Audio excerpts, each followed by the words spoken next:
Hello everybody, I'm Rick Chambers for Professor.com, and we're lucky enough today to be talking with Jenny McCarthy. It's great to see you. Thank you.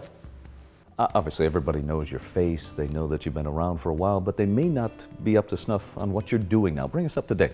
What are you doing now? What do you have planned for the future? Well, I'm currently writing my 8th book right now. Your 8th? My 8th.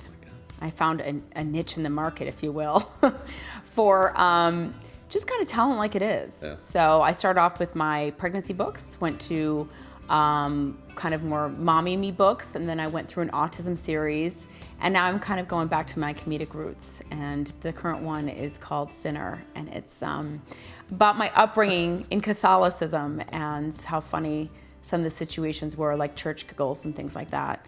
And also working on talk shows and producing some game shows right now. So keeping it busy. I think that's one of the things that a lot of people like about you, is obviously the way you look is attractive, I think, to everybody. But it's that sense of humor that you have. You don't see that all the time in someone that Well, you know, I think it stems, a lot of comedic people I know say that it stems from their upbringing. They try to make their parents laugh in some way or another, like when they had a sick mom or something like that. We were really poor. You have not only a career and a child, you also are a champion. You're a spokesperson for a cause. Right. A child with developmental disease. Yes. What do you say to other? What tips do you give people? And people must come up to you all the time on the street and say, "Listen, my child has autism. How do you do it?" What tips? What do you tell these people? I get hit everywhere. I mean, every grocery store, every airplane ride, literally there's a line. Pilots, flight attendants. I haven't been on a flight in 6 years that a flight attendant didn't have a child with autism. There's usually a total of 2 to 3 people max on a plane that come to ask me questions. Were you shocked by the numbers? Yeah, I still am, because everywhere I go, someone reaches out to me and says my child has autism. And you know, I sometimes I only have a minute. Right.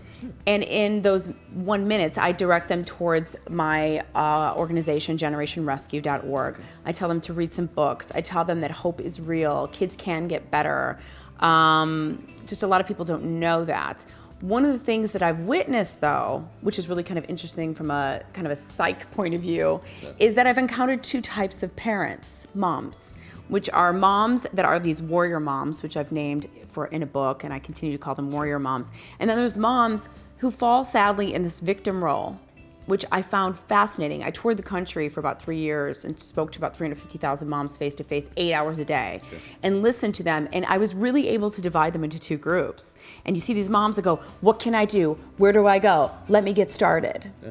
And then you have the moms that are going, "Well, I just don't know if I should try anything." And it's just, I just scared to just, what if nothing works? And I used to get so frustrated by the moms that fell in that victim role. I wanted to smack them and go, "What? This is your kid talking about." Were you always a warrior mom from the start? Always. Really? Day 1, the diagnosis, I cried for an hour, and then I ran into my office and Googled the word autism, and boom, I was on. Was there somebody out there that was your No. role before you came along? No, there wasn't. There wasn't anybody. When I Googled the word autism, up in the corner it says, "Autism, kids can recover, they can get better." And I thought they were selling me something. I thought, what a load up. So I clicked on it anyways, because the doctor said, "Well, there's not really that much you can do. So, you know, get into some therapies and that's about it. But a lot of kids will have to be institutionalized." And I just heard that word and thought, institution. Their idea of institution is way different than mine. Mine's Harvard. You know, so I went online and I found a group of parents and doctors that were trying things like diet and detox, and started doing that. I started literally changing his diet and saw that by healing his mind, it was like a gut and brain connection, make the mind clearer, he was then able to go into some therapies that then I started him on, which are more traditional, called ABA, right. Applied Behavior Analysis. And this type of therapy, ABA, is the most common in the country, helping kids recover. But it's not, it needs to be known more than it is. Right now, you have therapists that come in your home. Mm-hmm. And really, I think children who have autism deserve 30 to 40 hours a week. A lot of times, the state will only allow 8 hours. So they're clearly not getting enough. A lot of the times parents have to spend out of pocket. Right now, we just did our estimated spending per year per family with autism is $80,000 per year spent on autism. Per child. Per child with autism. Wow. Yes. And a lot of the children we have, parents we have over at Generation Rescue, we have a grant program, and I said I want to help fund families who need ABA, who need speech, who need doctor visits, and let's go. And anyone that's under $50,000 is eligible. Well, it turns out that everyone that we're helping is making under $24,000 a year.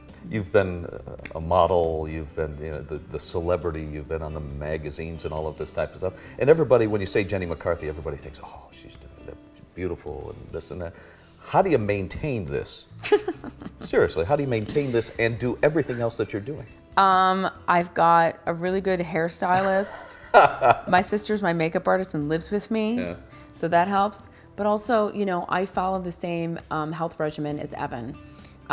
He's on a lot of vitamins. I am also. I literally, people say, oh, you saved Evan. Oh, no. He saved me. He taught me how to live a better life and healthier life, yeah. So we do regular checkups. I have a hyperbaric oxygen chamber in my house, which might seem Michael Jackson crazy, but I don't care. The benefits, if people research them, are amazing. Infrared sauna, we get IVs, we do a lot of things. But you're consciously focused on improving your health. I mean, this is a way of life for you. Day in and day out. I want to live my life long, but I also want to live it feeling great. I watch so many people get after age 50 and start complaining of aches and pains and they can't work out anymore, and then they drive those quitter scooters. And I'm going, it's not how I plan on living my life. It was a pleasure meeting you. Wasn't it? And talking to you. Time flew by. Go Salukis. Yeah. We went to the same we're college. Both from Southern Illinois. We could both chug some beer, I bet. Thank you again. Thank you. For ProfessorEd.com, I'm Rick Chambers. Thanks for joining us. We'll see you next time. Now you don't get back to